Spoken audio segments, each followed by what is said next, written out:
It's Tuesday on Your View. Welcome to the show. I am Obiajulo Olabisi Ubu, and as usual, I have the amazing ladies of Your View. Miriam Longe, how are you doing today? I'm fine, thank you. It was a long weekend because I wasn't here yesterday. So, yeah, it was good. My daughter wasn't feeling well, so that was really the most important thing I did over the weekend, to be with her. Yeah. I hope she's getting a lot better. She is. Okay. And how are you? Because you were feeling I'm poorly still yourself. cold, yes, but I'm getting better. I've finished my medications. It's just to eat, rest, and do just a little work. So after the show now, I'll go back to lying on the bed and resting. Yeah. Sorry about that. Nima Akashadzibiri, how you doing? I has plenty work. So yesterday, where one Uma Peace and Unity Convention is holding. Okay. You know that one that people call the Experience Day? Yeah. Muslim version I always partner with every year. So they reached out. I'll be giving out 2 tickets on the show as part of the promotion of the event. So maybe I'll do it on Friday. Okay. Then on Saturday or Sunday, I'm listed for an award at the Alimominat. They had reached out and they want to honor me. They had asked me from my own entourage to come with 5 guests. So all 4 of you plus 1 person is invited. Okay. Congratulations. Congratulations to yourself. Congratulations. Thank you. It's a big thing, but wow. I don't know how to get. You have not like told us the way it should be, but congratulations. Yeah, small like that. So those are the things that are lined up. I'll be speaking at the law school in November. All the things that are lined up towards the end of the year, plus traveling home and back. It's a bit scary, but yesterday I said my uncle passed and he was buried. Yeah. He had requested to be buried when my father was buried, so it was quick and easy for the family. And my brother was there throughout. He gave us information that it was done. I pray that Allah rest him and grant him Jannah. And that's it. Well, reaching out to the Akokia family, if they're watching everywhere. I couldn't go there yesterday. I was fully made up and I was a bit down. It sort of brought me some kind of memory, so I didn't show up. I hope to show up for 3 days prayers, just to, Well done. So well done. It's well with you and your family. Amaka Fresh, give us some good news, baby. always fresh. Good news is that I'm alive. Okay. We're alive. That's good enough. Yes. Weekend was interesting. It was an interesting weekend. Then I want to give a birthday shout out to my friend. I always tell her she's going to be the future CBN governor, economist. Emeka, my darling, my sweetheart, happy birthday to you. You know what you mean to me. She's the one that we do all our investments together. She's my financial guru. I love you so much, baby. Happy birthday. Well done. You're looking so bright and beautiful. Thank you. In cool brown. I'm loving it. That's the younger Lagos to the world. So lovely. Well done. Thank you. I'm good. Saturday was my 17 years wedding anniversary. So I was just on my bed. We didn't have anything planned because I had mentioned earlier that I got to do something. I was like, are you okay? Have I recovered from the one that you people just did? I beg, madam. So we're just home. Finally was able to get my ice cream and pizza. And that's what I had with my little daughter in the house. Then called the kids in boarding house. We just had a good time, just chilling at home. And I was really, really sick. So I didn't even have energy to do anything or go anywhere. I'm sure it's going to plan it for later. God. No. You should just give me a gift. I've already told you what I want. I don't want any. Your hair. Thank you. Yeah, it's hair by BC. Our braids, really nice. Yes. We're planning to do sales very soon. We're giving out the hairs, the braids, and let me not mention the cost now, because it's still paying me, but we'll do that. So for those who are looking to get things, just reach out to me. Let's take a short break. When we come back, we'll do the newspaper reviews. Stay with us.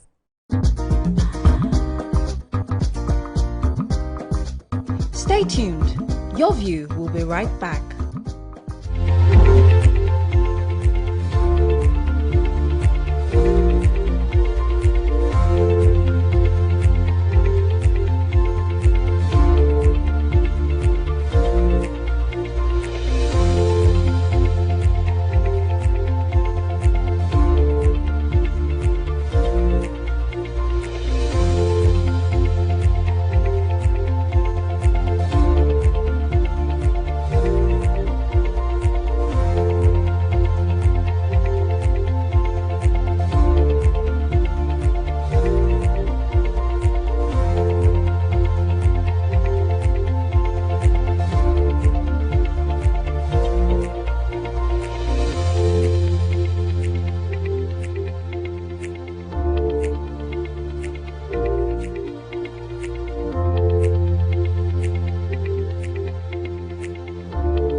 Welcome back. We'll be starting the newspaper reviews with The Nation. Major headline: Constitution needs overhaul, not amendment, says Olanikbeko. Police to arraign 8 arrested Free Kano protesters. EFCC recovers assets worth 500 billion in 2 years. 7,000 convictions secured. 12,983 Unilorin students get 1.6 billion NEL fund loan. FIRS and RAMFAC initiates recovery of hidden funds. I won't quit PDP for APC, says Adeleke. Senate minority leader loses son and grandson. What stories do we have in The Nation? So let me do the major headline. So Chief Wole Olanikpekun SAN was at the 13th convocation lecture of the Afe Babalola University, and he used the opportunity to tell our National Assembly to halt. Say, you people should wait. Stop patching, in his words, the 1999 Constitution in the name of amendments. He says this Constitution was imposed on us by the military regime of General Abdulsalami Abubakar, and he did not get the widespread consultation before he arrived at what our ground norm will be. And so this Constitution does not reflect the differences. It was not arrived at from a resolution.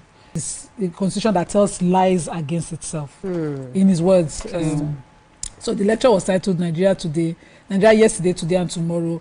And he says that it is imperative for us to have sober reflection and look deeply into our Constitution and see how a complete overhaul of the Constitution will be done, asking the lawmakers to do the bigger work, as opposed to, everyday amendment of 1999 Constitution, everyday amendment that the Constitution does not, it needs a new rebranding, a complete overhaul, a substitution altogether, saying that, so a new Constitution. Taking us back to those who were calling for a referendum to arrive at a Constitution now, then a Constitution that will reflect what each region wants, as opposed to where we are now, and we're having differences and clashes. I absolutely agree. Absolutely agree. Okay, so Okay. At the 40th convocation of the University of Ilorin, the Vice Chancellor, Professor Wahab Agbewole, while speaking, said that the university has secured 1.6 billion naira Nigerian Education Loan Fund as NEL fund for 12,983 students for the 2024-2025 academic session. He commended the government for these programs. He said that it has guaranteed that no student will drop out as a result of funding.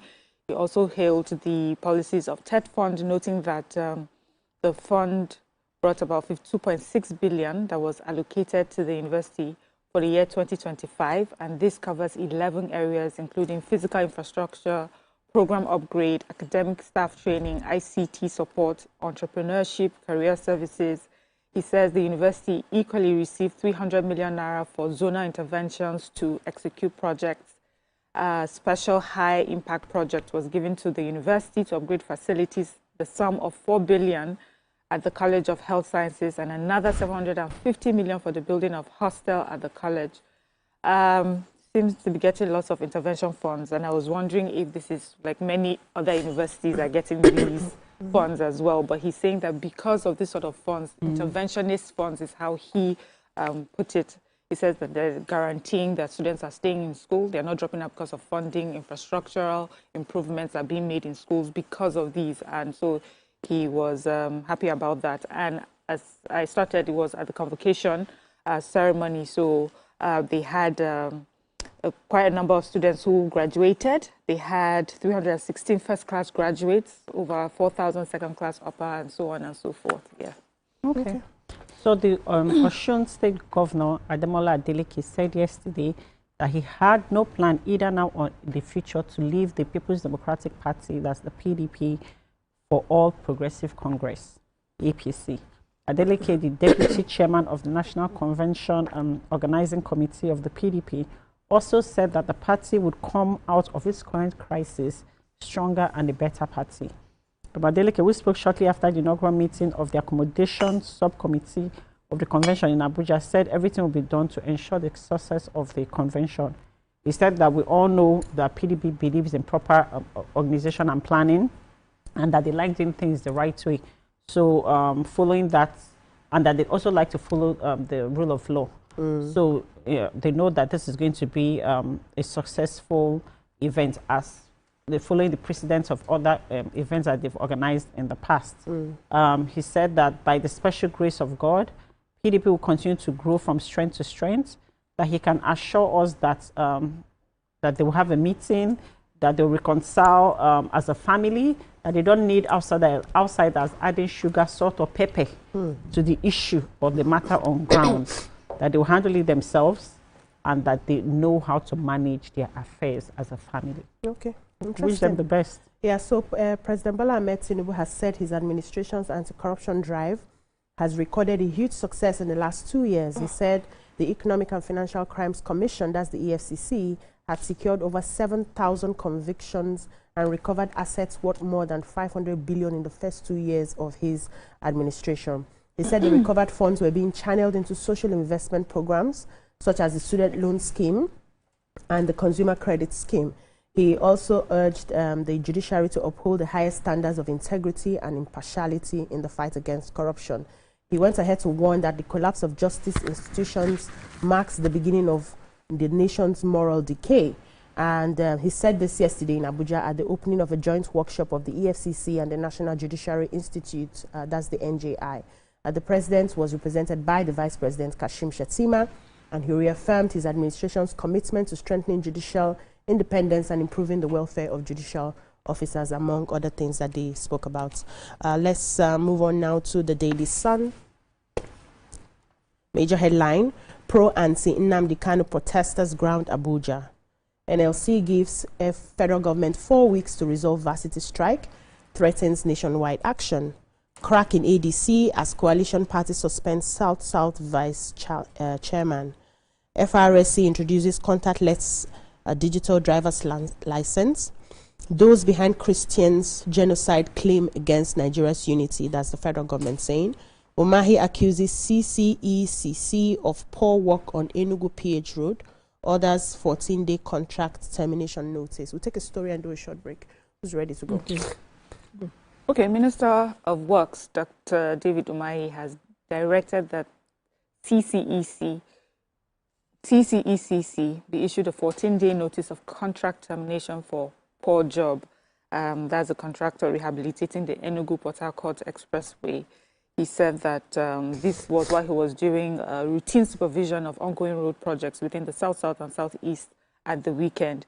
He said that if you get to the Port Harcourt end of the road, which had been done for about 2 years or so, the entire road has almost failed, and he said that they had been writing to CCECC to maintain this road, and they have refused to take responsibility, refused to do so. So he has to take responsibility and make a decision. He says first, the Port Harcourt end has to be descoped and no longer going to be done by CCECC.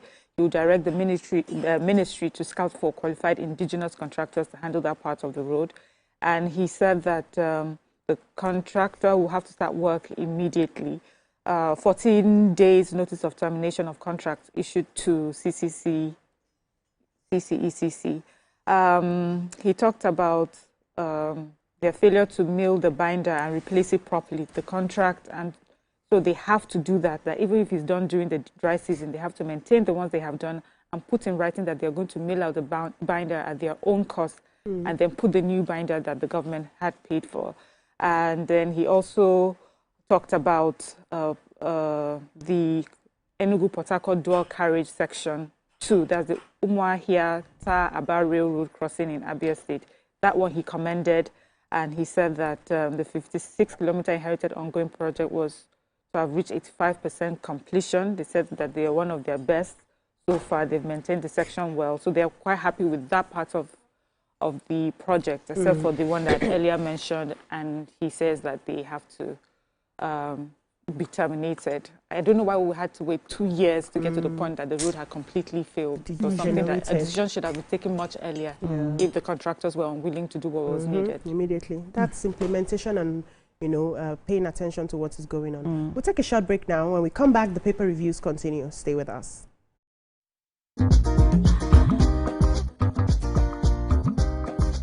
Stay tuned. Your View will be right back. From Lagos to the world, TVC Communications has been nominated for its very first international award, the prestigious AIB.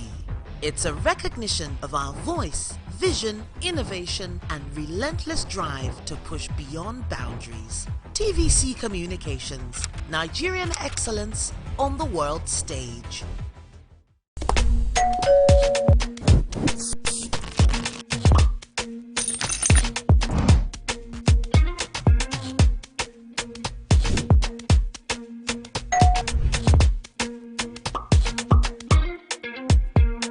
In 3, 2, 1, we are live. Welcome to E-Splash. I'm on the black carpet, and of course, it's Jubril of Lagos. Well, that's it on Socialville. When I say, I dare fool. You already have Destiny Helper. I know that. I go shoot out for you. You already know, guys. E-Splash can be the best of entertainment, the best of energy, best of everything you need to get your day going. It's E-Splash every weekday from 12 p.m. to 2 p.m. on TVC Entertainment. I'm Nifemi Oguntoye, news anchor with TVC News. My day is usually busy and it's difficult keeping up with breaking news stories, trending stories, business news, stock exchange and what have you. But with TVC News on WhatsApp, I'm able to catch up with all the breaking news, real-time updates and trending stories on the go, right on my phone, no matter where I am. It's quick, easy and always on. And here you can join us by scanning the QR code or using the link on our X and Instagram. Why wait? Come to the side of news that keeps you ahead. TVC News, first with breaking news.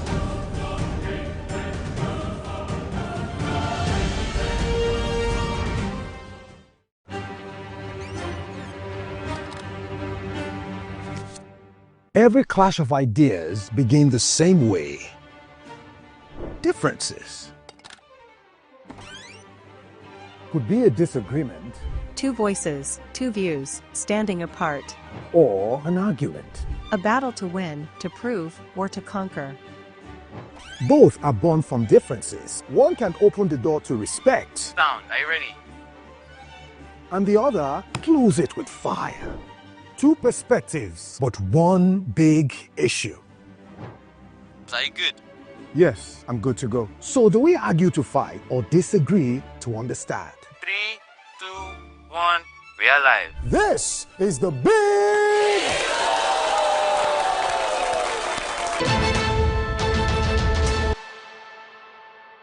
Now hope They carry us. even when wahala dey choke, we stand gidigba.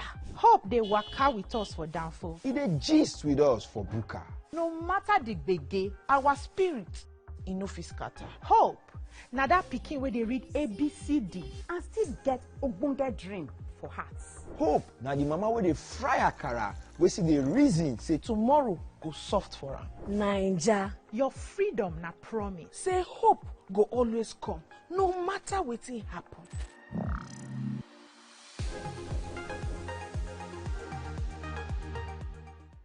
Good morning, Marina Station and all the passengers.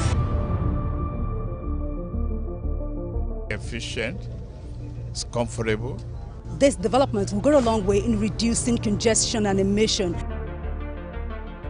The trains are a long-term solution to Lagos traffic challenges. This is where we take the final, decisions on policies, programs of government that will have to ensure that, the narration of Lagos as a PLC is taken very, very seriously. This is a major pedestrian bridge linking Oyingo here to Apapa Road over there. With this overpass, we are providing what we call a permanent solution.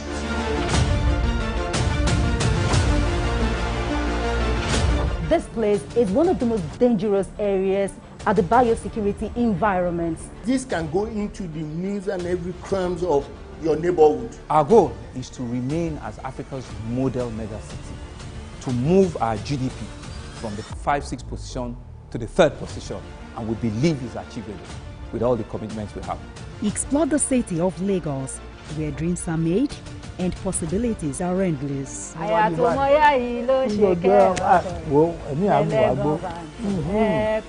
Amadedoja Salamadini. I live in Lagos, inside Lagos. Hey, my people, I greet you plenty. My name is Nachika Okeke. My name na Uwi Balogun. My name is Damilola Banire. My name na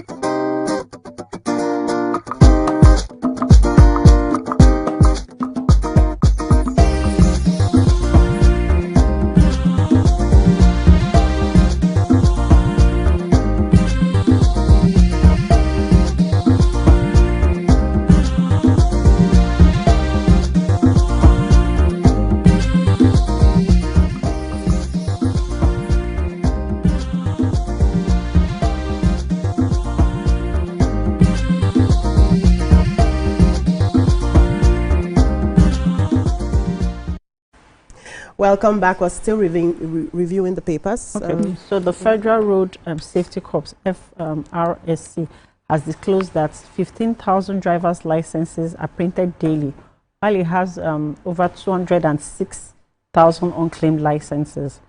Corps Marshal Shehu Mohammed stated this during the flag-off of the Ember Month's Enlightenment campaign yesterday in Abuja. He said that their printing facility, they've upgraded it so they can print, for an average of 15,000 licenses daily, but that this production average will be increased to clear the backlog before the second week of November 2025.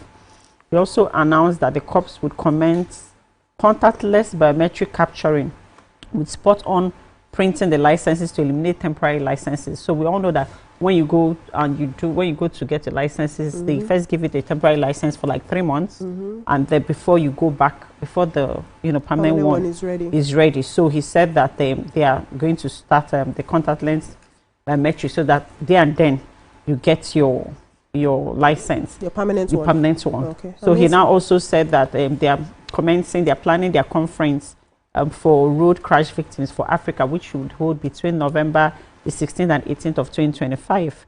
They are doing it in partnership with KRSD Road Safety Foundation to strengthen post-crash care for road crash victims, in line with the 5th pillar of the UN Decade of Africa for Road Safety in Africa. And the theme for this year is going to be taking responsibility for your safety, because they want people to take responsibility for their safety in terms of alcohol abuse or driving under the influence or seatbelt violations, and other road rage and other road-related offenses. So that's a good one. Kudos to you guys. Let's commend the Federal Road Safety Corps again, because I found out 4 of their unit heads in Lagos, I've not checked the others, are headed by women. Women officers. You see them. They're doing well. Yeah, they're doing very well. So I have the NLC story. NLC had a meeting yesterday with leaders of all the tertiary institutions, including ASU, SANU, colleges of education, academic staff union, COESU, and the academic staff union of polytechnics as well. So they said they will be giving an ultimatum of 4 weeks to the federal government to reach a reconciliation with ASU. Failure to do that, they will then go on a solidarity nationwide strike, to show solidarity with ASU, because they agree with all of the demands that ASU has with the federal government. They said that they are tired of federal government sending delegates to meetings to negotiate with them, or representatives to negotiate with labor unions without a mandate, such that they will reach a resolution, the delegates or the representative goes back to government and then reneges, because it does not have the mandate to agree to the things he has agreed. So they have told the government to carry out the things he has agreed. They did not send him to what to come and agree. That's the point. When you now carry agreement back to his principal, the principal will be asking him, why did you say A? Why did you say B? And then they renege. That has been the trajectory that has followed the past experiences with them. And so they're asking government to do better, send representatives with a clear mandate who come to the meeting and say this is what government is able to do, and then reach that agreement so you can meet it and then go back. ASU can go back. They said on the no work no pay, they too they're declaring a no pay no work to government back, and that most of these strikes in the country are, triggered by government's failure to honor agreements. And we can see that since 2020, Gbogboro, they have been at it. So, Okay, let's move on now to Vanguard. This is likely going to be our last paper for today. Major headline, Abuja grounded as security men tear gas protesters. Nigeria's net domestic credit drops by 12.8% to 98.97 trillion. Don't use coup plot to silence opposition, ADC warns federal government. While shielding no ally, EFCC recovers 500 billion in 2 years. That's according to the president. Emami faults usage of Warri Kingdom by non-Ishekiri monarchs. NLC gives federal government 4 weeks to resolve education sector crisis. Unite to defeat the evil APC has become, Olawekbo Hashim tells Nigerians. Okoye remains Udinet's numero uno goalkeeper coach. What do we have in Vanguard? Should I take my area? Okay, go ahead, please. So he was, having a celebration of his 8th anniversary as of the installation of his title Ologbosheri of Warri Kingdom, where he now talked about, Warri being a kingdom shared by different tribes, the Jaws, the Urubus, and under this federal constituency called Warri Kingdom, the Shekiri's place is known. He lauded, the Shekiri people, talked about how their past and history with the Benin Kingdom, and then he says that, so those monarchs going around claiming Warri should be clear and specific. Warri Kingdom, to their titles, are equating themselves to Ishekiri, is equating themselves to Ishekiris, and it should not be. And then he says, he talks about the past. It says historical records show that there was a period when the Jaws and the Urubus under this kingdom demanded a separation from the Ishekiris, and so the separation, maybe that's what he's trying to highlight. But it was an event marking his anniversary, and it was a low-key one because of the passing of his uncle. Okay. And it was just, basically, that's it, sir. Okay. Congratulations to him. Yeah. We have one story here that looks interesting. Relief as price of cooking gas drops to 1,200. It's you again. That I took that story. I took that story because it's paining me. Because I bought mine last week. Anyway, so cooking gas they said the price has been slashed to 1,200 from 2,200 last week. And really the story is that they have now received supply. Where there was a scarcity last week, now they have supplied. But of course, they'll talk to different retailers, and there's a particular one that says, well, I don't know for you people, when I bought my own, it was that price. And I've not sold it finished. When I sell it finished, then I can start with the new price. Blame them. So don't blame them. It's business. Yeah, it's business. So it depends on who is buying. So you determine if you go to him or you go to somebody else. And sometimes they have to make losses if they really want to sell, because people will rush to the place that they are selling for cheap. Thank you so much, ladies. That's all we can take on the newspaper reviews. When we come back, we'll move on to the topics for today. Stay with us.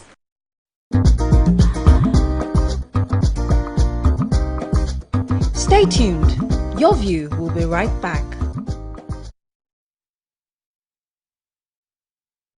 Back in 63, we landed Nigeria with nourishment day in, day out.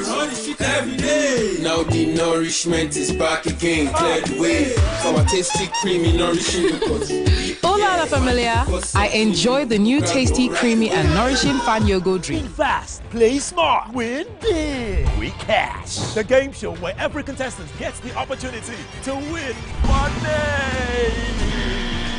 No long waits, no dull moments. Just quick questions, quick moves, and free cash. Every second counts, every answer pays, and everyone walks away a winner. Are you fast enough for quick cash? Scan the barcode on your screen, and you just might get a chance to take your shot at instant fortune. Quick Cash, showing Mondays and Fridays on TVC Entertainment.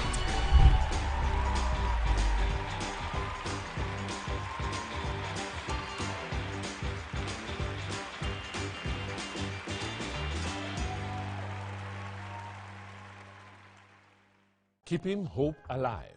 We are the drumbeats that refuse to be silent. Even when the rhythm falters. We are the green that refuses to fade. And the white that dares to shine. Hope is not a stranger here. It lives in our markets, our music, and our streets. Every dawn in Nigeria is proof that tomorrow is still worth fighting for. Hope is a child in the classroom, eyes wide, with dreams bigger than walls. Hope is the farmer planting seeds in faith. Believing in rain and harvest. Hope is the youth unafraid to rise. Rewriting the story of our tomorrow. Hope is us. Millions of voices refusing to give up on the promise of this land. Nigeria, our independence is not just history. It is a call to keep believing, to keep building, to keep hoping.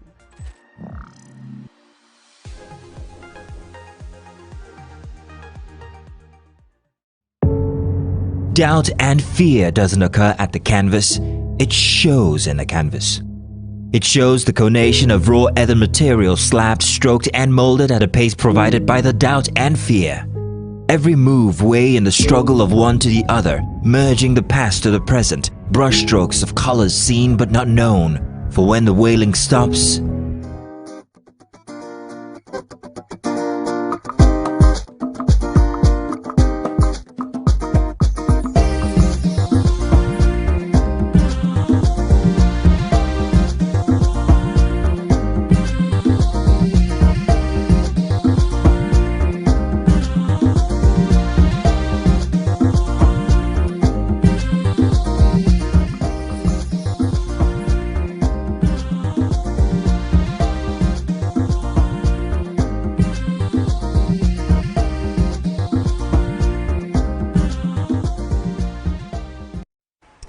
Thanks for staying with us. In what many Nigerians have described as one of the most disturbing acts of moral decay, a viral video has surfaced showing a toddler being blindfolded and forced to drink hot liquor during an alleged cult initiation in Sapele, Delta State. The shocking clip, which had sparked widespread outrage, captures the helpless child screaming in pain while adults around him laugh and proceed with the so-called ritual.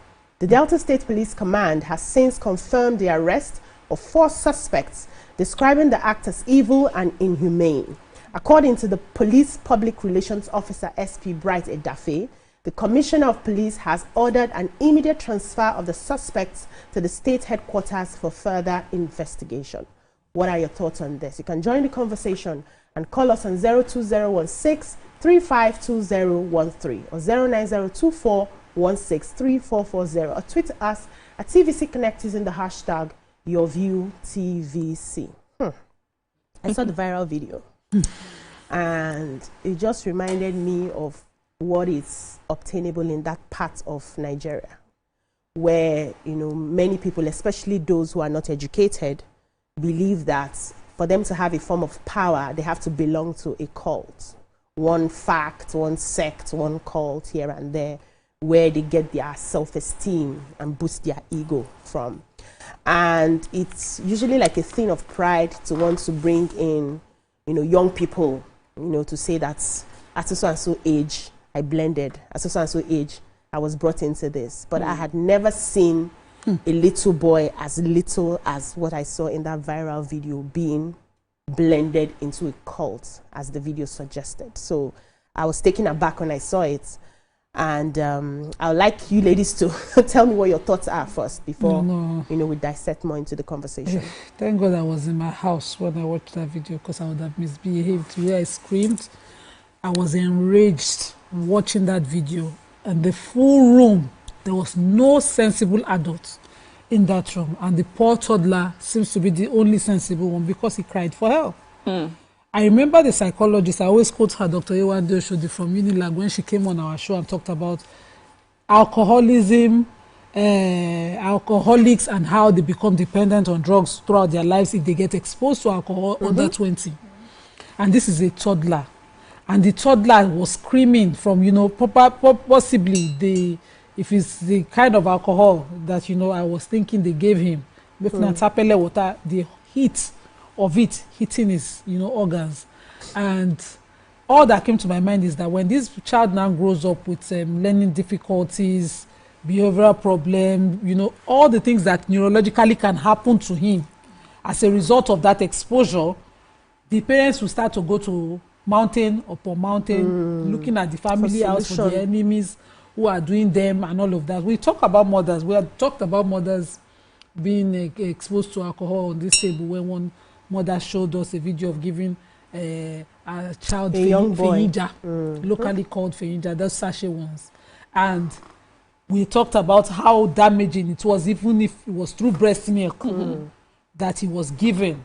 Talk less of when they put it, blinded the child, tormented the child, because all I saw there is that that child is going to grow from that toddler is into a traumatized adult. The entire setting, the laughs, the constant beating. In the video, it was clearly abused. And I really wish we would share this video, because I don't want to see us promoting anything onwards. I think we should not give them that viewing, that visibility. The beating that baby was made to go through, they were smacking and beating the child, obviously scared of them, of the entire group. And I don't know, I hope that because this video is outside, the Delta State Police Command will find these individuals and do the needful with them, even taking the child away from that father or uncle, or the parents too should know when they get to the roots of it, we will know who should have the child, but it should be safer with proper adults who know how important it is, the developmental stages of children, and the kind of exposure that you give those children at that stage. How important alcohol and the liver of an adult, they are not friends. Talk less of that of a baby just developing. The entire organs of a toddler are too tender for this kind of risk, this kind of nonsense play that they are playing, and only for one person to feel good in himself. Say I blame Peking. It's tragic. If I say no, go do something for him. It's tragic. TV, let me just be quiet. So we can see that this video is, I don't know, it triggers, wrong emotions, because it's obvious from this video that there's a huge, there's so much ignorance that can be seen from this video. So we'll start from the family, parents, and guidance of this young boy. Where are they? Who are they? They're doing. What is the family unit, or what kind of environment? It's obvious kind of environment this child finds himself in. So he's surrounded by this type of people. We don't know if any of the people in there are the parents, guardians, or family members, because we don't even know where they brought the boy from. So I don't. That's one side, ignorant. Then secondly, it's obvious that the people in question, the men, I don't want to call them boys, in question, that they're ignorant of the fact of what they're doing, that this is a toddler, this is a child. You're not even supposed to give a child alcohol. It's against the law. What you're doing, you're putting this thing of everybody videoing everything they are doing, they're putting their faces and stuff and post it on social media. It's obvious that they're ignorant of the fact that they're even doing something wrong. Because if you know that you're not doing something wrong, you will not want to expose it. You want to hide to do it. You want to even turn the camera yourself, to even video yourself, to be part of the video and then publish it. That's another thing. Then we also need to find out, is this for content? Because these days, the kind of content, that the way people manufacture this content now that they're posting on Facebook and TikTok and everywhere, it's like it's out of this world. You'll be wondering, like, do they have families? Do they, like, I don't, it's confusing when I see some of these videos. I'm wondering, like, someone woke up and did this. So I'm happy that the Edo State Police, Delta State. Sorry, the Delta State Police Commissioner of Police, they've intervened and they said they've arrested some people. So during the course of investigation, let's really understand the mindset of these boys. Is it actually court related? Is it are they creating content? Are they family? We want to understand. I mean, did they even kidnap the boy? Let us know what exactly is going on. I mean, I think we've all said it here. Just looking at the video, we recognize that something terrible happened. Take a child, you force him, you blindfold him, and just that child, just one child in the midst of adult males, laughing at him, smacking him about, blindfolded, forced to have, the recipe of just something wrong. So we know that. But I think for us now, the next step will be discussing why it happens. How often that this happens, and how acceptable it is in some communities. Because for them, as you had said earlier, to have taken a video of it and posted it. Obviously, this is something that they do in their communities and they're happy to do and proud of. And probably the other people in that community that think this is something of pride. So a lot of the education that will happen is not just for those men, but community as a whole. And that's why when Nima was saying that maybe we should not show that video, she's against it. I get her sentiments, but I think it's important to show that video because I don't think that video is unique or is it's not something that hasn't been experienced by people. So now we'll bring to their attention. This is what they say when they say they are doing rituals. This is what they do to your child when they say that they are trying to inculcate them into something. They smack them around, they blindfold them, they traumatize them, and they give them alcohol. Is this what you're a party to? Because one of the things that happens when this sort of thing gatherings, they'll tell the mothers and the women, you cannot be here. It's mystified, you know. I think this video demystified it, and now we see exactly what happened, and then we need to step in. Kudos to the police. You know, you need to step in quickly.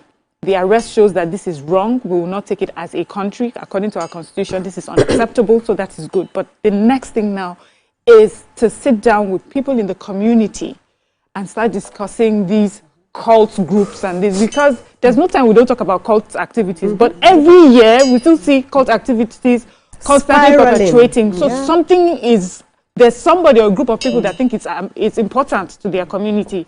So this is where we need to start talking about it. And that's why I feel that the video needs to be shown. Of course, the child's face has to be blurred because we need to protect the child. And then I hope that it's not enough to just take the child away and say a lot of work needs to be done. And then they need to also find out from the communities how many other children have been made to go through such a traumatic experience. There's a lot of work to be done, not for just those foolish men, but for all the other people that are in that community. So let's go into our culture for a bit, because we come from different parts of Nigeria, and we have cultures where young men or women getting to a certain age are being initiated into, if he's a boy, into manhood.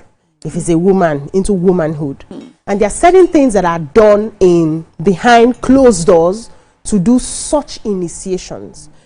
Are we seeing those cultures being now reformed and brought out again into our everyday life? So this one now, we are saying, because they said it was cultists that are trying to blend.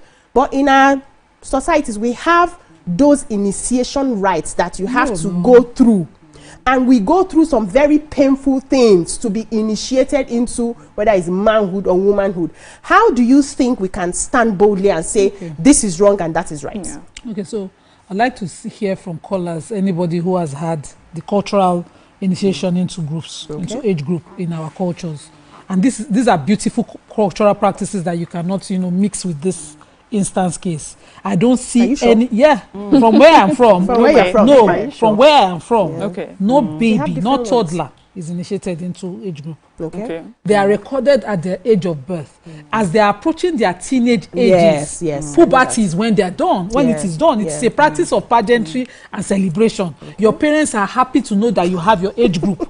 There's no cultural practice of killing or smacking or doing anything. Except in my culture, in Edo, my son, as I am now, I'm waiting for when he will do his initiation into his own age group. As soon as I will gladly take him home and celebrate it, because I remember how influential my father's age group was. When they come to my house, I know their names, their meeting, they meet, and we have these social cultural groups in our different communities in Africa, and they have their roles that they play. This is the case of cultism. Our age groups is not cultism. They are influential groups. In our communities, they play roles from, helping out in protecting the community, different roles that you cannot meddle. You need to be very careful when the comparison is made, because you'll just be victimizing something that we should be lauding. Because it's not everything Igbo people do too that we should laud. But there's a reason I asked that question. No. Yes, I know. I get you. They are far apart. They're too far apart. This one is enraging me enough. The comparison is provoking me. No, please don't be provoked. Let's take a short break. When we come back, we'll continue the conversation. Stay with us.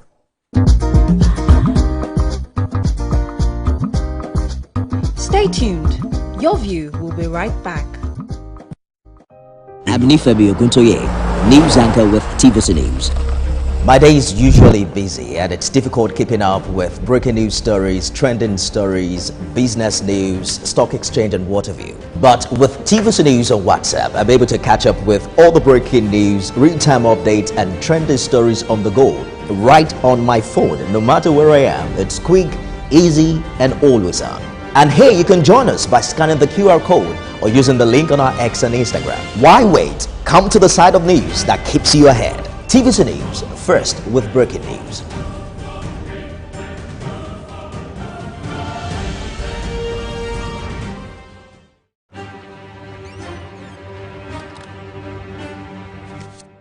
Every clash of ideas begin the same way.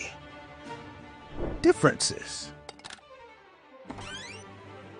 could be a disagreement, two voices, two views, standing apart, or an argument. a battle to win, to prove, or to conquer. Both are born from differences. One can open the door to respect. Sound, are you ready? And the other close it with fire. Two perspectives, but one big issue. Are you good? Yes, I'm good to go. So do we argue to fight or disagree to understand? 3, 2, 1, we are live. This is the big...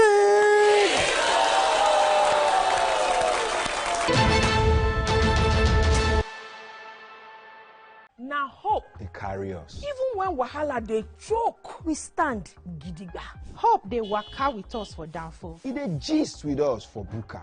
No matter the gbege, our spirit in no fit scatter. Hope. Now that pikin where they read ABCD and still get ogbonge dream for hearts. Hope. Now the mama where they fry akara, we see the reason say tomorrow go soft for her. Naija, your freedom na promise. Say hope go always come, no matter wetin happen.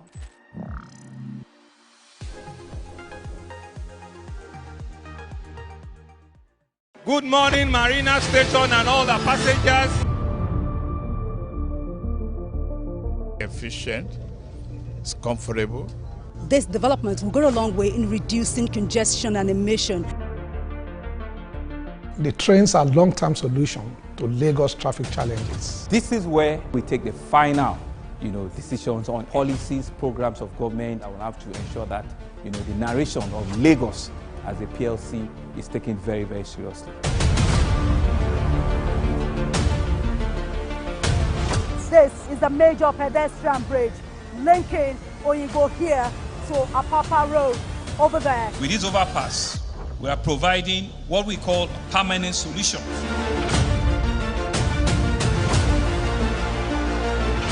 This place is one of the most dangerous areas at the biosecurity environment. This can go into the news and every crimes of your neighborhood. Our goal is to remain as Africa's model megacity, to move our journey.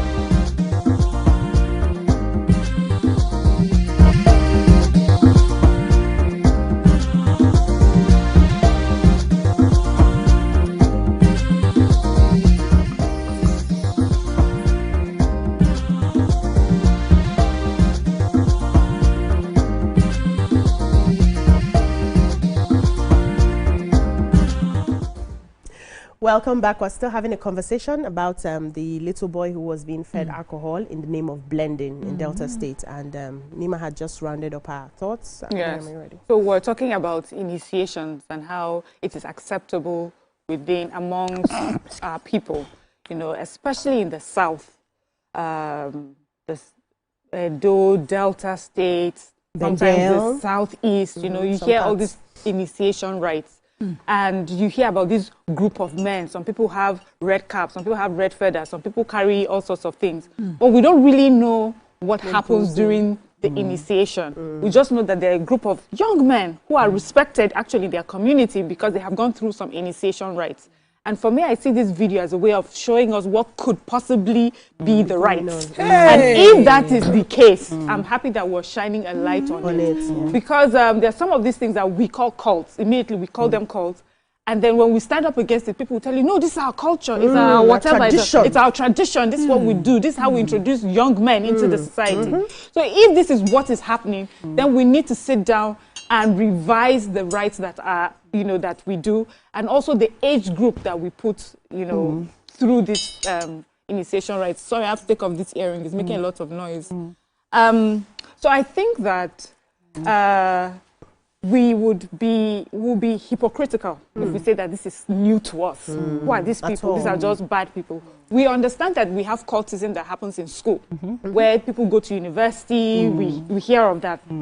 There's that different.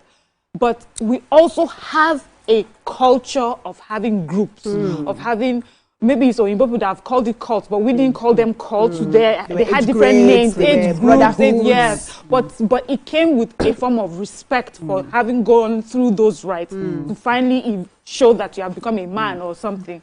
Now, some people, they say, like for women, we know of the rites of circumcision that women have to go through to be introduced into womanhood or, you know, whatever. And for many years, we accepted it. Many people would carry their shoulder to tell you that, yes, this is something that they had to do.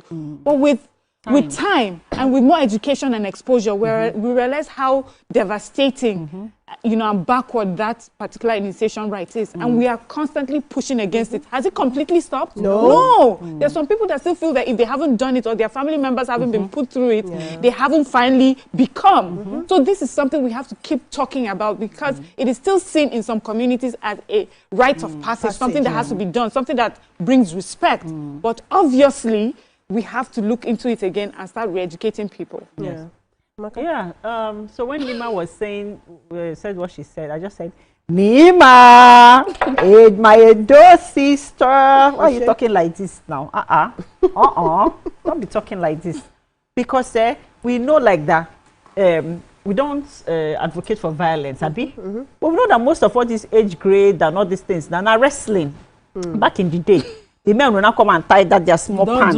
Wait, they will not tie that their small pants. They will not wear it like this with their obi, to show that they put on obo.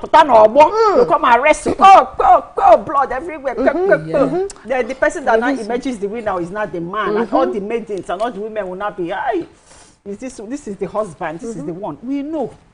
That one might be the thing compared to cultism. No, we're going somewhere now. We're going somewhere. We're going somewhere. But we don't advocate for violence. But this is African cultural practices. Yes. For people to say that, oh, my son has finally become a man. You see another person from a different culture, you're going to marry a woman. They have to beat you, to make sure that you're strong enough to take care of their child.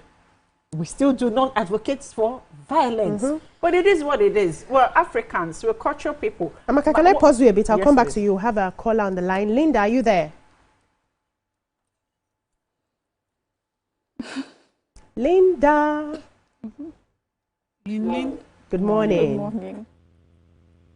Good morning. Good morning. We can hear you. Okay. Good morning, ladies. I'm calling from Obijo. You're welcome. Okay. See, this video is, I'm so vexed. I'm angry in my spirit. What is this, for goodness sake? Where is the mother of this child? Thank you. I just hope these people are dealt with, because I don't understand why you do this to a child. What is the meaning of this? Where are we going to? How are we bringing up our children? This is heartbreaking for me. It is heartbreaking. What is this? I hope the police will do their job of concerning this child with thorough investigation and I mean, because I don't get what is happening. This is so sad. Where is the mother of this child? Who is the father of this child? I want the security agencies to look into this properly. If possible, the child should be taken away from them permanently. Yeah, they are doing that already. There's still something in this child that cannot be erased for a very long time. This child will need therapy in the long run. Yes. Yeah. Thank you so much, Linda. So I would like you to respond. So back to what I was saying. Okay. And then culturally, we do not have all the constitution that says that alcohol should not be given or age limit for alcohol. So I want to take us back to where we're coming from, right? As Africans, and the sapele water that is given to children to rinse their mouth in the morning and to make you strong and stuff like that. And the abo for malaria, to cure malaria, that has alcohol. a bit of alcohol in it, that all the children were drinking to be able to get well, and somehow they were getting well. Funny enough, right? But now, like you said, with the circumcision, we've now come to realize that certain things are not good for the body. Certain things should not be done for whatever reason, right? That for health reasons. Because when you really look at it, alcohol and the liver and circumcision and the reason why they give, it's all for health reasons. And based on the health reasons of a child not being able to handle alcohol, the alcohol might damage a child's liver and things like that. Kidney and so all yeah, that. so criminally, so it's a criminal offense to be able for an underage person to drink. And an adult should not even give the child alcohol. So that we condemn that, because that's where we are today, right? And that's why I said the police, it's easy for us to just throw out and say cultism. That's why I said it's important for the police to investigate and really tell us what they need to. We need to understand what exactly is going on, because the truth is that when you actually really listen to the video, so I first watched the video without the volume, and I was outraged. And then I watched the video with volume, and then my anger came down a bit, because they were not flogging the child with the belt. You know, when you watch it, you think that they're flogging the child. They were just using the belt. They were just using the belt to touch the child. But if you watch the video without volume, you think they were flogging the child. They did not flog the child. That's the truth. Okay, but they blindfolded the child, and the child was so obviously it was more like, of course, what it was that they were doing. That's wrong. I'm just trying to say that they didn't flog the child. So let me come before I come to Nima, because I know she's ready to respond. I like the fact that you mentioned Sapele water, because growing up in that area, it was a tradition to use alcohol for children, and many children. They are adults today. They are doing well today. They did not go to therapy. They did not die. They are successful in their many business. The ones that I know that were, born in those areas that their parents used alcohol on them. You see a lot of pregnant women drinking alcohol in that area. You see a lot of breastfeeding mothers drinking alcohol in that area. Children start drinking alcohol from really early, and they will tell you that. But that's our culture, and we survived. What do you have to say to that? With the light of alcohol, like drinking, or how some people will be drinking, and then you give them in, you put it in small, is it shots or cups, little, and you give your children. Wow. So it was a tradition we all saw growing up. Many homes, it was normal that parents are drinking alcohol and their children take sips of the alcohol, and many of them start drinking alcohol really early. So, but they will tell you that that's what we are. In fact, it makes you stronger. What do you have to say to that? But before you do your response, the way you're looking at me, I have a call on the line. Good morning. Don't call police for us. It looks like they're about to arrest all of us. Good morning. Good morning, madam. Good morning. Good morning. We can hear you. You're live. Go ahead, please. Yeah, my name is Anif. I'm calling you from Ibadan. You're welcome. Yeah. The question I want to ask is this the life the so-called guy, the toddler really want for himself? Is this the life he wants? And again, the life of so-called child has been one way or the other put in a dangerous way, or a dangerous route of destruction. With this, there's no way our country can be sanitized. And again, we employ our security to make the investigation and the consequences of their actions to be public, so that others can learn from it. Because I saw the video yesterday night, I was shedding tears. Also, the way we also draw some set of parents allow their child to have tattoo on their body, I think to some extent is against the child's will and intention. So government should have a proper way of regulating all these atrocities, all these ways of doing things anyhow. Fine, there is some people who claim that it is their right to do this, it is their right to do that. To some extent, the right also have limitation. That is my own contribution. Our government should find a way of controlling this type of attitude. Yeah, thank you so much for that. We'll be cutting off to join the live coverage of the inauguration of Sanwo-Olu's library in Lau, Ojo campus. Viewers can continue watching Your View by scanning the QR code, scanning on the screen right now. So I asked the question earlier. I have answer. Number one is that we watch this video, and I would like you people to watch it again, just for the purpose, objectively. Okay. The elements of this video is not the same as any initiation into adulthood process in the age group tradition practices that we have. Okay. And the fear of the risk of generalization that you people just ran here, to assume that all South communities are doing sapele water is risky.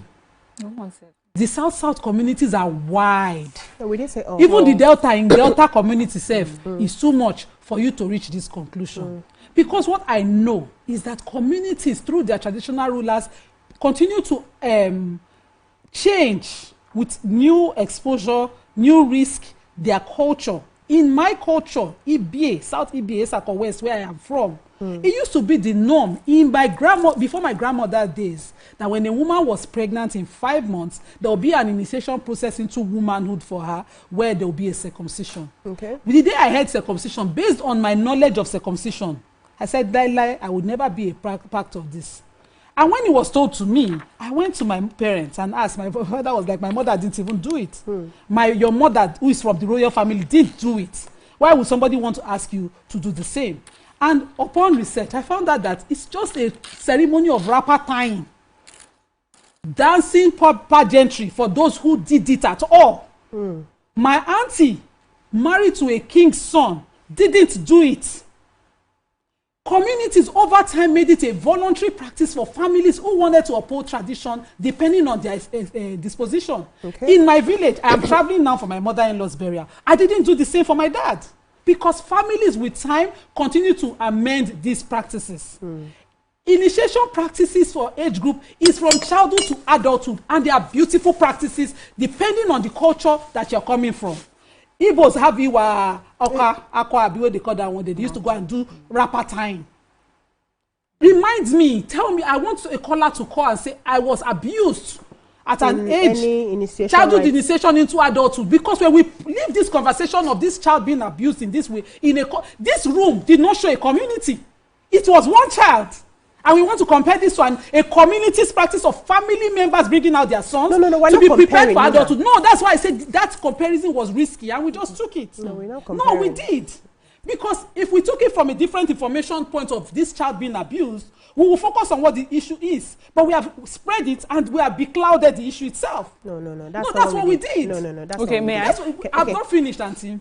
That's what we did. We have not addressed this child being abused by a room full of adults, and he was the only toddler.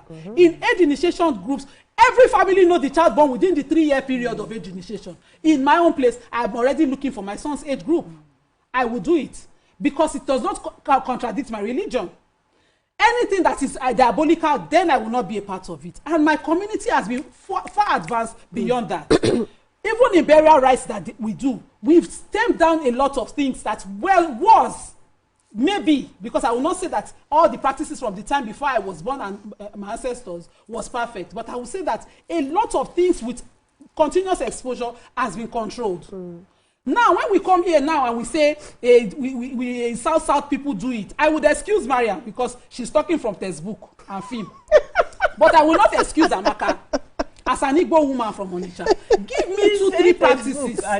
Yes, now that they cook the water and you saw them put because you've experienced alcohol. her whole life. Because we give our kids agbo. Yes. You don't put alcohol in your own. We don't put alcohol in our agbo. In your own. They will soak herbs. We did not call our herbs medicine until the King of England was diagnosed of cancer recently. He no agree take medicine. He no go for chemo. He said he was going to use African herb, and the thing was trendy. We agreed that time. Our culture was not bad, but the moment I don't like this comparison. The video here is too serious. Okay, please. Let's establish something. I can't believe I'm spending my time defending African culture. No, let's establish something. There was no comparison. We first of all took the viral video, our opinion on the viral video. No. And in trying to understand,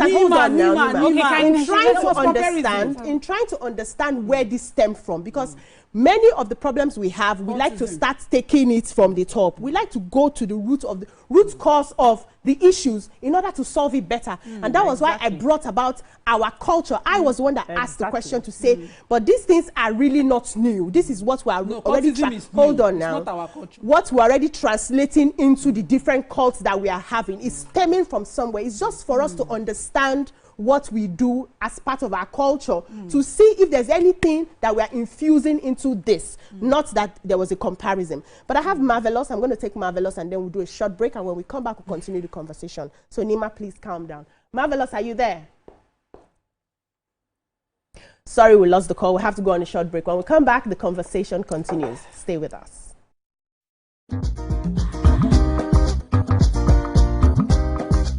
Stay tuned. Your View will be right back. Good morning, Marina Station and all the passengers. Efficient, it's comfortable. This development will go a long way in reducing congestion and emission. The trains are a long-term solution to Lagos traffic challenges. This is where we take the final, decisions on policies, programs of government that will have to ensure that, the narration of Lagos as a PLC is taken very, very seriously. This is a major pedestrian bridge linking Oyinbo here to Apapa Road over there. With this overpass, we are providing what we call a permanent solution.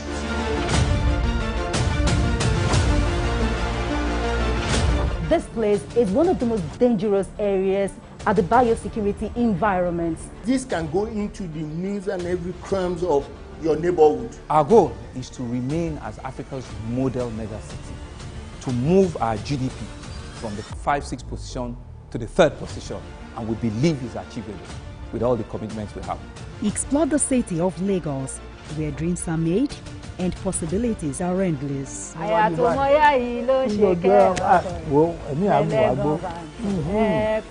Amadedoja Salamadini.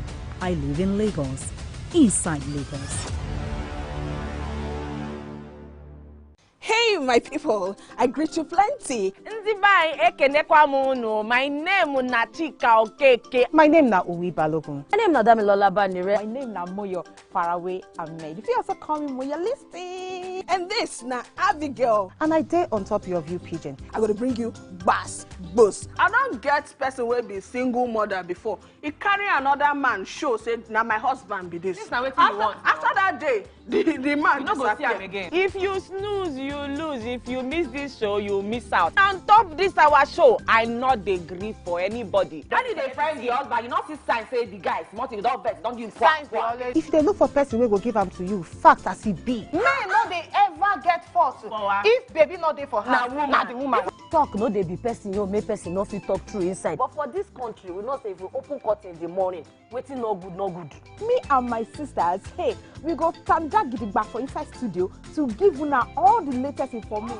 Look, we not even take responsibility for the children. Please the man. And that's some poria.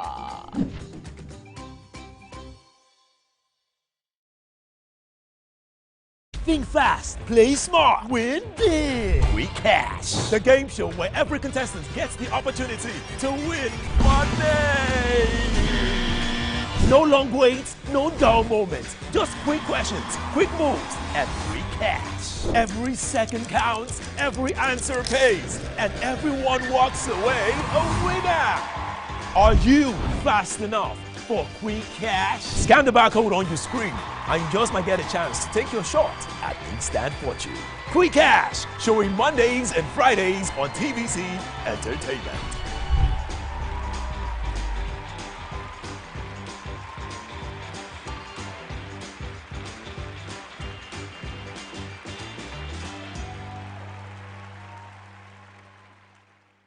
Keeping hope alive. We are the drumbeats that refuse to be silenced. Even when the rhythm falters. We are the green that refuses to fade. And the white that dares to shine. Hope is not a stranger here. It lives in our markets, our music, and our streets. Every dawn in Nigeria is proof that tomorrow is still worth fighting for. Hope is a child in the classroom, eyes wide, with dreams bigger than walls. Hope is the farmer planting seeds in faith. Believing in rain and harvest. Hope is the youth unafraid to rise. Rewriting the story of our tomorrow. Hope is us. Millions of voices.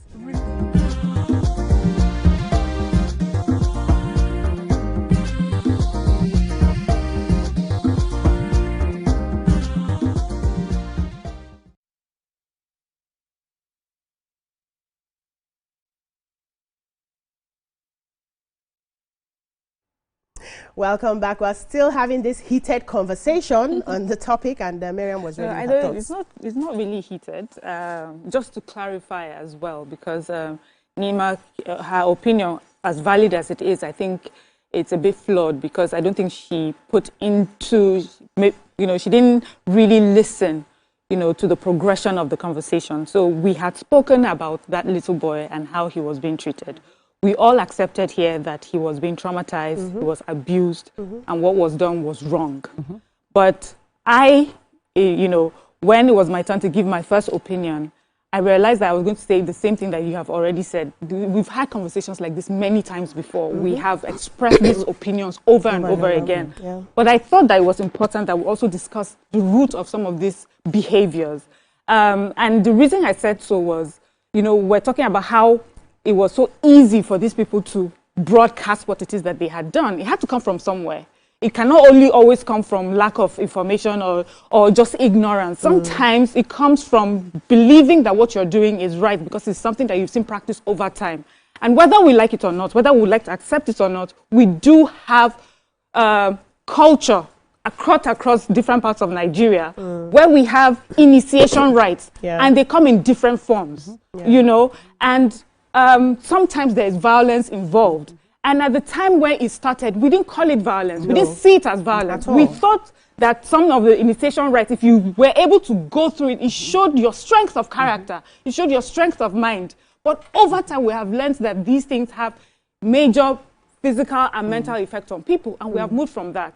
And just as Lima said, she says that, with information, exposure, a lot of things are not done anymore. She specifically talked about herself, her mother, even though they came from families that, they upheld that tradition, but for them, they didn't. So even with the exposure and education, there are people that are still doing it. There are still members of her family that still do it. She's going for a particular ceremony very soon. Even though her own particular family would not do it, there are still members of her family that are still doing this thing. So whether we like it or not, these things are there. There are different kinds of rites that we perform in Africa, in Nigeria, that is not acceptable now. Washing of dead bodies and asking the widow to drink it. It's something that happens. We see the videos that look at the north, child marriage and bearing children as very little girls, and the effect that it's had on their mental health as well as their physical health. And because of education and exposure, we've been pushing against it. But do we still have people that practice it? We do. We do. Do we even have members of the house that have defended this thing in recent times? We do. With exposure and education. But what does that mean? We will still keep talking about it. And when there's a situation like that comes up, we will come again, we'll talk about the root cause. So that is, okay. Yeah, let me take this call and I'll come to you to finish up. We have a caller from Manchester, Ijoma. Good morning, Ijoma. Are you there?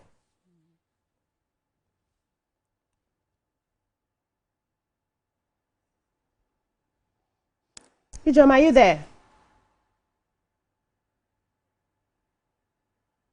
Continue. I don't think so. There are videos that you see from... Good morning, ladies. Okay, good morning, Ijoma. For a long time. All the same, yes. I've seen the video. It's so disheartening. My heart broke. My heart was shredded into pieces. This is so disheartening. One, hello, can you hear me? We can hear you. Go ahead. Hello, can you hear me? We can hear you. Go ahead. So, okay, yes. So my heart has been shredded into pieces.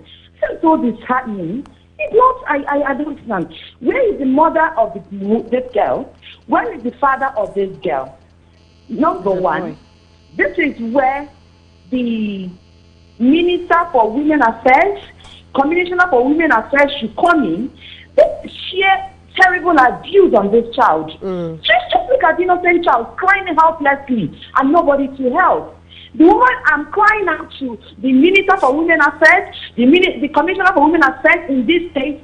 Please, you need to do something. This is a terrible battle on you. You have to rise up for this child, and this child should be taken away from the parents. In fact, I'm suggesting, if the government can listen to us, they should build a home for children. Things like this. They tell the children that the parents cannot stand for the kids, can lack the ability to take care of the kids. Put these children in such homes and get sensible people to take care of these kids. That's what are obtainable in a developed country. This is not acceptable. Please, the Commissioner for Women Affairs, the Minister for Women Affairs, please rise up. They have to sit on it. Defend this child. If nothing is done, these things will keep happening. If these adults could have the audacity to bring this in life, that means that a lot are going on underneath. Thank you. Thank you so much, Ijoma. Thank you for that contribution. Yeah, Miriam. So there's these videos that have become quite popular from the nomadic communities across the north, where when they're about to get married, there are huge bamboo sticks that are not bamboo sticks, like really hard sticks, and they will use it to beat each other. And you would see it will draw blood. It will cut through their skin, and it is quite a bloody situation. But yet you would see, it is being celebrated, and this is done, to show that a man is ready to marry, and it's celebrated. But we look at it and we cringe today. We look at it because it's obviously violent, and we don't accept it. And with education and exposure, we're trying to ask people to change their minds when it comes to things like that. We need to find a different way of expressing ourselves. Now, because we have highlighted the ills of it, does it mean that we're saying that the whole of our tradition or our rights that we perform that is bad? That's not what we're doing. Like every society, we evolve with better education and better exposure. So if there are things within some of our practices that we need to call out, we will call them out. And this is not to say that we think Oyinbo is better than Nigeria. They have their things that they do that we call out every day. Sometimes we have many things where we have blamed on westernization and we call them out, but when it's something that has to do with us. And the reason I'm saying is, you hear questions like, where is the mother? Where is the father? What if you call the mother and call the father, the mother tells you, I didn't say anything wrong with it? Or we have seen in some cases where we see a woman who is crying, I'm a widow, they've done this to me, and then we hear that government goes to that community, and the community is wondering why government is getting involved in cultural practices, and it's because there's still no proper education and exposure. So this is just to say, all these things I've said is just to say that there are reasons why we see offshoots of some behaviors, and the reason is grounded in what we have culturally accepted over time, and we need to do better. Fantastic. Okay, so Nima, you know that how you can you anti quiet can you know that how you told Mariam that she her own is textbook and movie, so she replied to you in English. Traditional, she can explain to you what I said. You go and fight on the field. That's why you're saying that me, my own is you're calling me out as an Igbo woman. So we did the traditional and cultural way. So when they said that, I'm telling you now that I want us to go to the square, market square, and settle our difference. But as I you wear your white chalk, we'll talk the matter. Okay. So, but invariably, what I'm trying to say is that it still boils down to what I said earlier: ignorance. Many. If you don't know that you're doing something wrong, or if you don't even understand that fighting is even masquerade carrying cane and chasing people and flogging them, all are violence. On our attack, on our abuse. But every day, the initiation into masquerade group, Christmas, we are waiting for 30 December, masquerade everywhere. They are using their cane. Masquerade must carry cane. So we need to stop all these things now. So masquerade, moving forward in Nigeria, Nima said that masquerade, no more cane. So when there's masquerade and there's no cane, I don't know. So I want to understand how where you are standing. Don't call my land. Yeah, we'll call your land. So we're not saying that we condone what has happened. Not at all. We are not saying that we condone alcohol being given to that child. Right? But for me, you know, it's easy most times to just jump to certain conclusion. You know, when we say father, mother, there's every possibility that the child's father is there. It's possible it's their house. It's possible it's their house. A building. Yes. So, like I said, we need to understand from the police. We're happy that the police has gotten involved. So we need to understand what is going on. Because we even have instances, we're even talking about culture. Now let's come to religion. So Igbo finally came and gave us their religion. And then they now say some people have witchcraft. Then they'll take some children to church where they'll flog them to flog out the spirit husband and the spirit wife and the witchcraft in them. So let's also look at it from that perspective, and certain rituals are also done with Westernization. Under Westernization and under religion as abuse against children. Yes. It cuts across, really.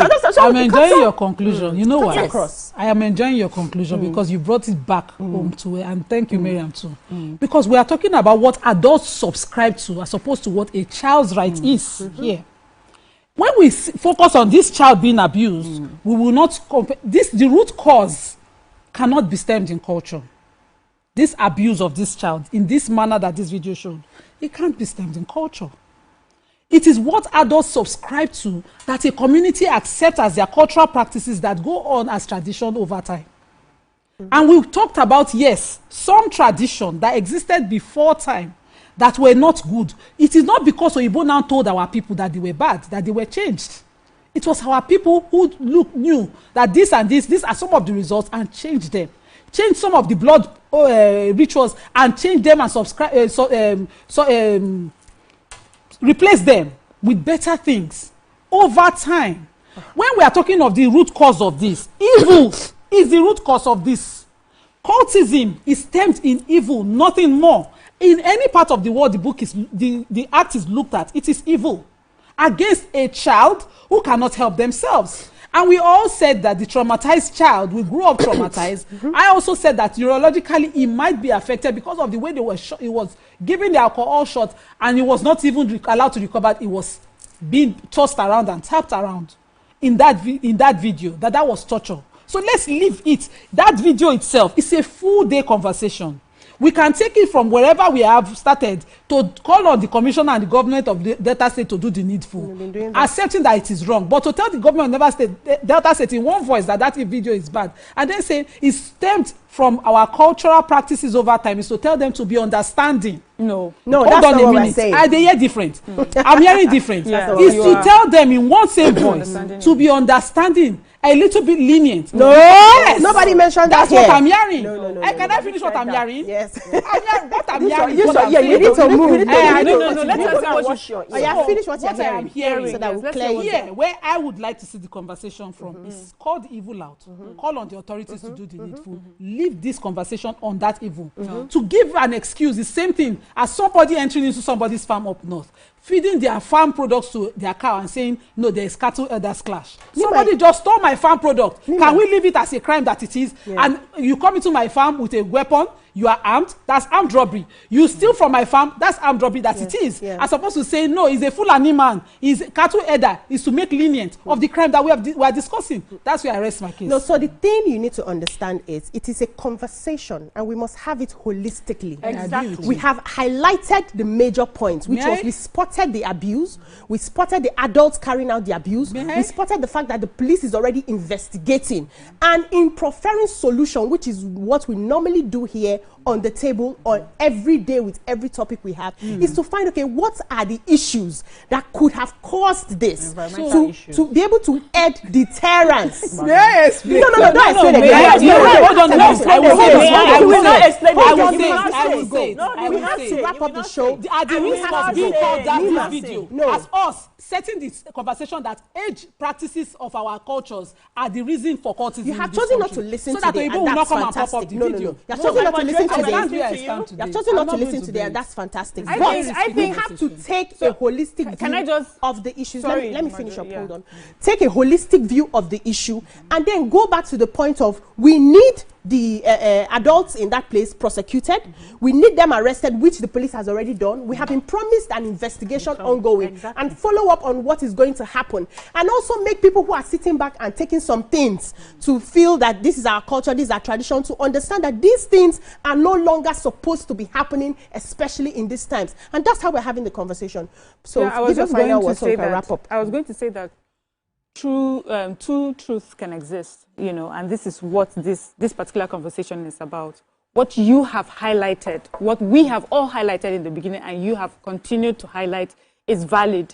This is child abuse, simple and short, right? It is. But there's also another conversation which is also true, which is that we have a reason why some things happen. And as much as we have used the farmer header clash as an example, that's important as well. But that someone goes into my farm and destroys my farm with your cattle, that does not take away some of the root cause, some of the cultural things that we have done in the past and that's perpetuating some evils that's happening today. So we can have both truths, and then we are able to address both, and we will come to a better conclusion when we have understanding of things like this. And I'm glad that the police is on this case. We hope that many more people will not go out there abusing children in the name of blending them into any form of cultism. We're going to be looking out for the story to see how it unfolds. That's all we can take on this segment. When we come back, we'll move on to yet another topic. Stay with us.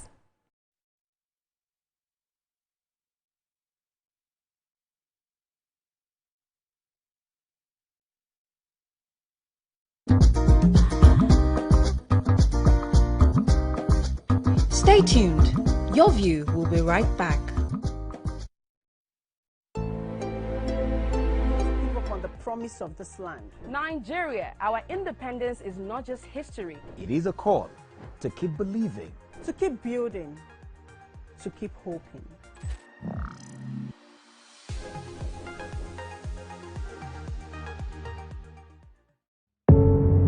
Doubt and fear doesn't occur at the canvas, it shows in the canvas.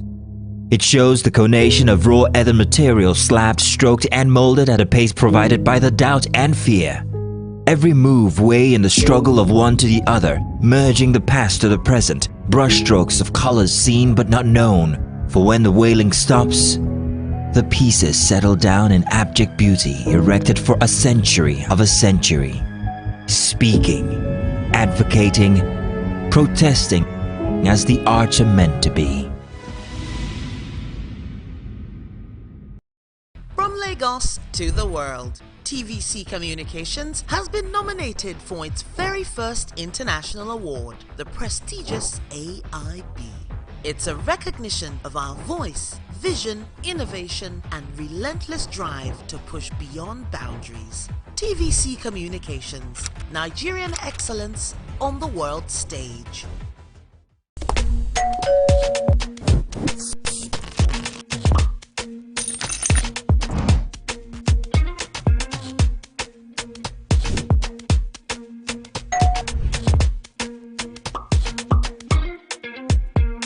In 3, 2, 1, we are live. Welcome to E-Splash. I'm on the black carpet, and of course, it's Jubril of Lagos. Well, that's it on Socialville. When I say, I dare fool. You already have Destiny Alpha. I know that. I go shoot on for you. You already know, guys. E-Splash can be the best of entertainment, the best of energy, best of everything you need to get your day going. It's E-Splash every weekday from 12 p.m. to 2 p.m. on TVC Entertainment. I'm Nifemi Oguntoye, news anchor with TVC News.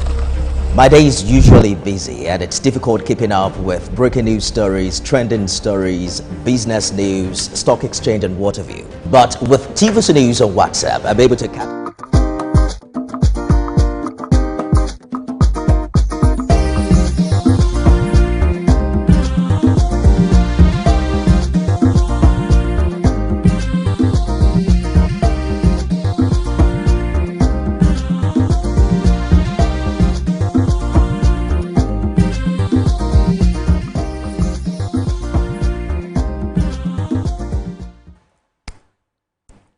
Welcome back. Thanks for staying with us.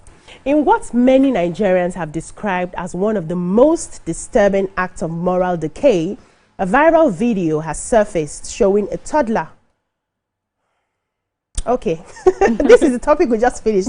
We're supposed to be moving into another topic. Yeah. And the second one is, let me take it from here. When the love story between Senator Ned Nwoko and Nollywood actress Regina Daniels began a few years ago, it instantly re-echoed the age-long saying that age is just a number. But while some saw their union as proof that love can thrive across generations, others were convinced that wealth, not affection, was the driving force behind their whirlwind marriage. Fast forward to this weekend, and the internet is once again on fire after a viral video surfaced showing Regina Daniels in tears, alleging violence and emotional trauma in her marriage to Senator Ned Nwoko.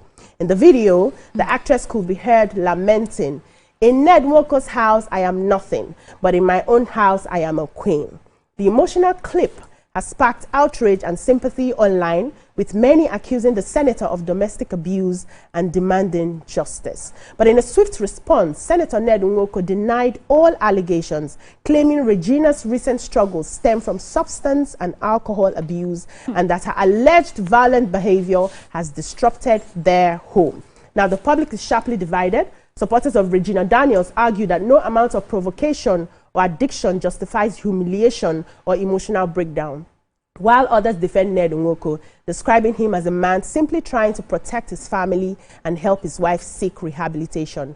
What are your thoughts on this? You can join the conversation and call us on 02016 352013 or 0902416 3440, or tweet us at TVC Connect using the hashtag YourViewTVC.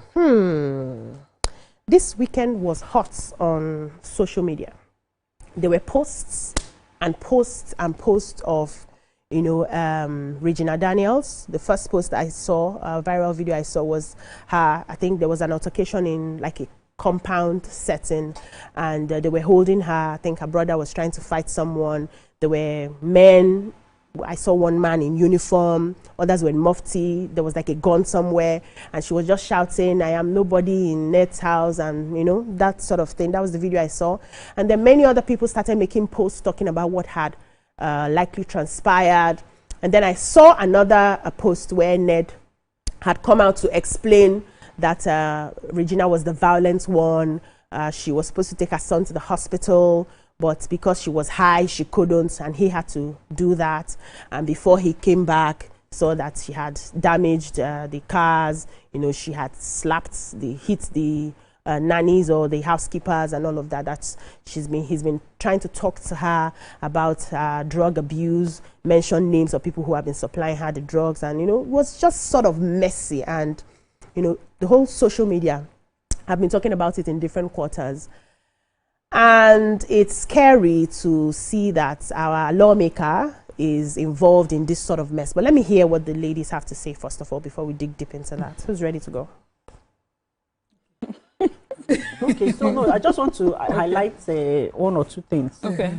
And not that I'm going first, but I'll still be again. I want to highlight something. Yeah. Okay. So we know when we say domestic violence, I think we just narrow it down to that the man beat the woman or the woman beat the man. Let's also realize that in this video that came online, that there was domestic violence amongst the madam and the staff. Okay. I want us to highlight that because so that we don't, forget that in the conversation that we don't limit the domestic violence to just the husband and the wife. Okay. Domestic staffs too were involved in the domestic. Thank you. Okay. That's what I want to say. Okay. I'm putting my thoughts together. So, I understand that this was a sensational marriage at the time because of her young age. Everybody had an opinion, but she was above 18, so she's major. And it was rumored that, or it was alleged that her mother influenced the marriage for financial reasons and as economic empowerment because of the age difference and the class difference in both of them. And the father of Regina had also come out at the time to say that he didn't have a hand in the marriage. For various reasons, traditional as well, we all suspected that, what is again in the marriage. So that's where I have a problem, and I hope that somebody can clear it. If, as a result of all of those talks, a woman gets into marriage and finds herself in the wrong place, she might be helpless, you know, to come out to seek for help or call out what she's going through. Regina is young. People at, you know, every time she posts a video, they will talk about her husband. Imagine she did a video one time about her political inclination. People called out her marriage, as if the marriage means that, you know, you are no longer part of society to have a stand. So if she had been abused in that marriage, calling it out might become difficult because everybody already has a say and stand about her because of the kind of marriage she did at the time. So that's where my own problem is. If she's going through something and resulted to drug abuse as a coping mechanism, we should be finding out what that thing is, as opposed to being distracted by as serious, I'm not saying it's not serious enough, as serious as drug abuse is, let's not be distracted by it. A lot of women are in marriages that they are looking for things to cope with, to help them cope with those marriages.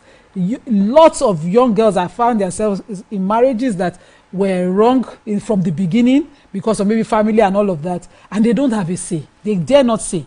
And you know, it is a thing of, you know, of as far back as wherever, you know, whatever civilization the world had, particularly Europe, because we seem to claim that it has more civilization, that women who called out dealing with abusive situations, emotional or physical, in their homes, were tagged mentally unfit. You know, and I don't want that diagnosis to just be what we are focusing on. If, for instance, I have not seen, I don't know if any one of us has seen the husband's stand of her being addicted to drugs from beginning, asking for help and, you know, dragging, I was made public, or even a small gossip. And then this one now happened. We know that maybe as a result of it, she's not controllable. But this we never coming had out that. now, I know, and then this time around, you know, it's a bit I see your point. They shake me small. I see your I don't point. know where to stand. It's not easy when, you know, you're married to someone with influence. That when you speak out against, you know, for any reason, you'll be met with a force.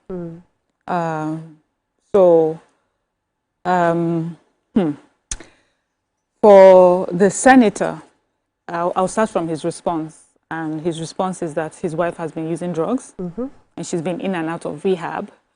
And he also alleges that her brother or her siblings are part of those who are providing her with drugs. And that this is his fight for his family and obviously his wife's mental health, the mother of his children.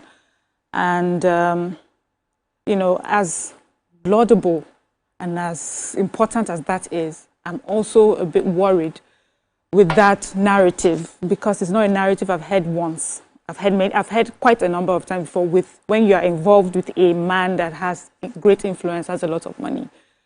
When there's an issue in the home, those people are quick to bring in the mental state of the woman into question. Not today, like from forever.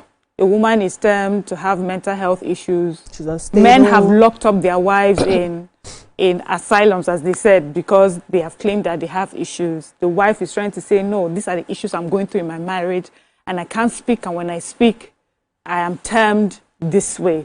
We had another important person as well, minister, who had a very public disagreement with his ex-wife now. I think she's ex-wife now. And also, there were conversations of drug use and alcohol abuse. And it seems to me as if when this group of people have an issue, where they're quick to run to that. So for me, I find it, you know, it's a bit hard to just accept. Everything here is just being alleged. What, we have to go? Yes, we have to go on a short break. When we come back, we'll continue. Okay. Stay with us.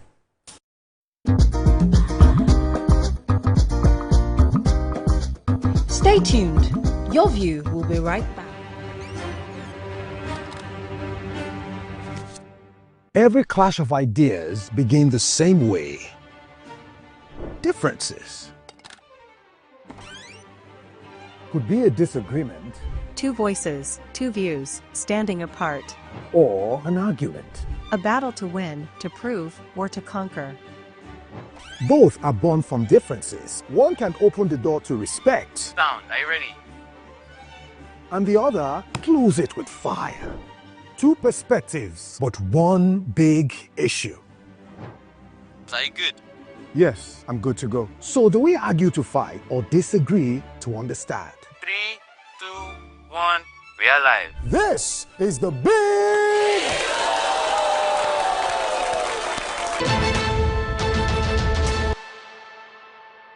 Now hope. They carry us. Even when wahala they choke, we stand gidigba. Hope they waka with us for downfall. They gist with us for buka. No matter the gbege, our spirit in no fit scatter. Hope. Now that pikin where they read ABCD and still get ogbonge dream for hearts. Hope. Now the mama where they fry akara, we see the reason say tomorrow go soft for her. Naija, your freedom na promise. Say hope go always come, no matter wetin happen.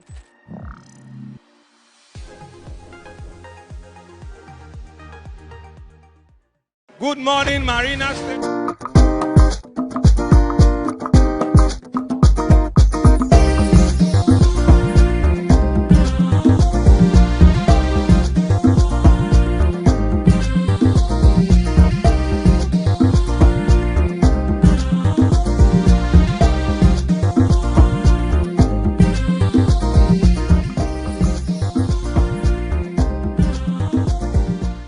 Welcome back, Miriam. Yeah.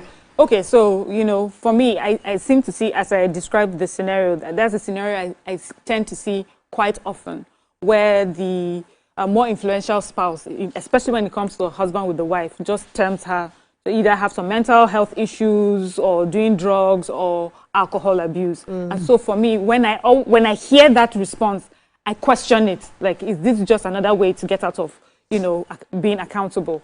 Now, concerning her, what transpired, she alleges domestic violence, and it's very important.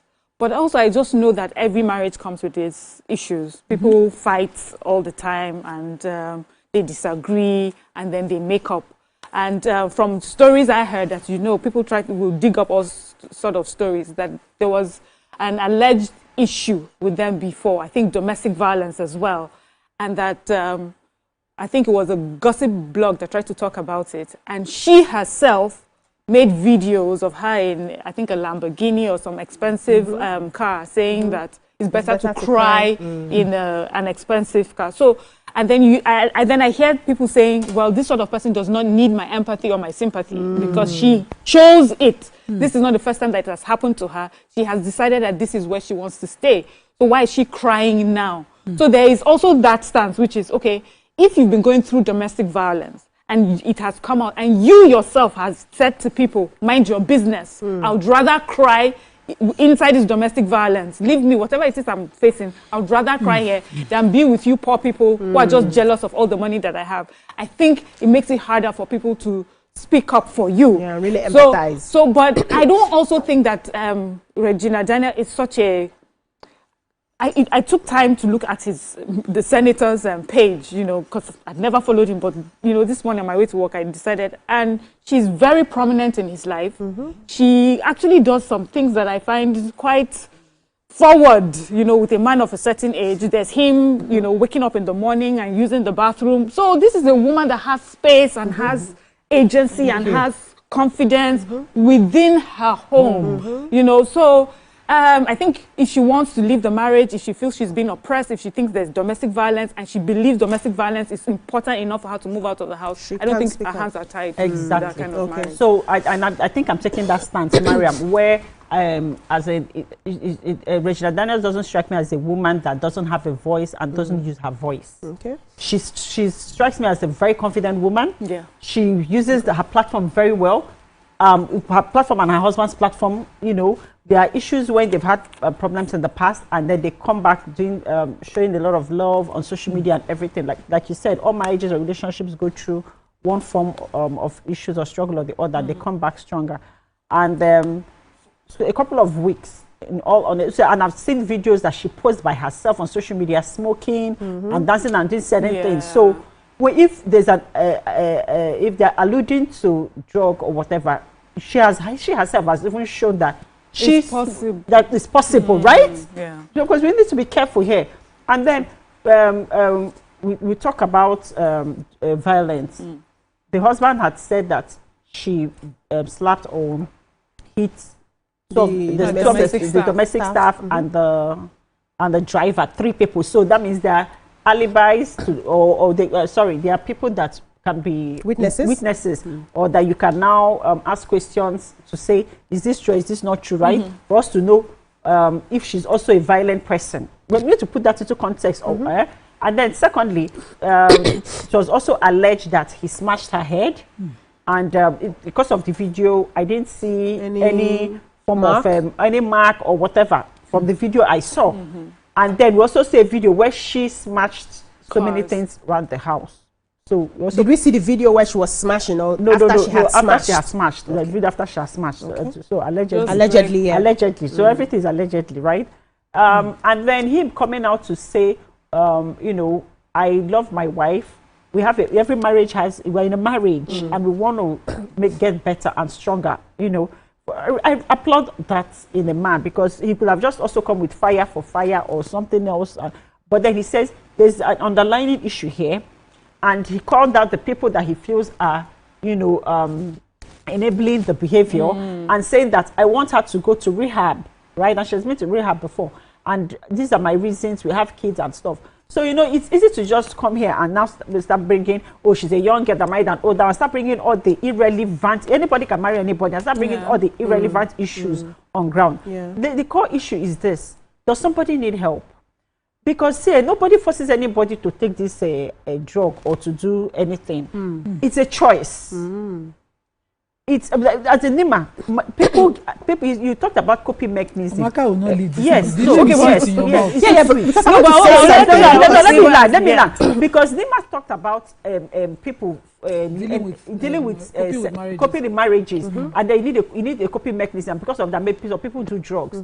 All of us on this table, we are coping with something or the other. We are dealing with something. Life is lifing. It has not to do with whether you're married or you're not married. We're all lifing in one way or the other. And why are we not coping with drugs? It's a choice. Drug abuse should never be the option. Or taking any form of drug to cope and to calm your energy down. It's not the option. And so people have stronger heads than others. A might be doing drugs and they cope well, they can work well, they are very good, they are sharp. And then B, I will not say, okay, let me do the same drug that A is doing. Couple. Jane and main road. I'll remove my clothes on the streets. We all have our brains function differently, and we can cope. We can absorb. You're so right about the coping. You know, about the fact that, you know, she's an adult, especially if you have already mentioned that if you're above 18 and you can get married, then you're above 18 to decide whether you want to be a drug user or not, right? But there's something also to be said about the age difference. Whether we like it or not, there is an impact when the difference in age is so much.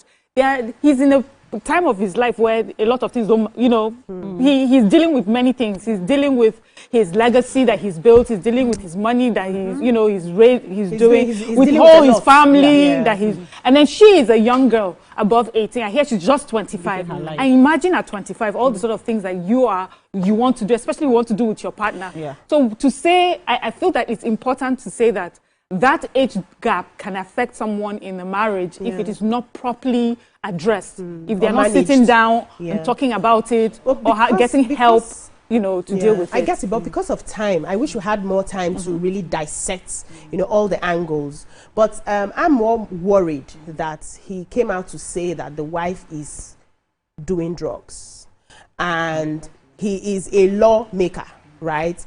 And we've not heard NDLEA coming to say, Oga, why is there drugs in your house? He has come out to say, and he mentioned called the people, the suppliers out.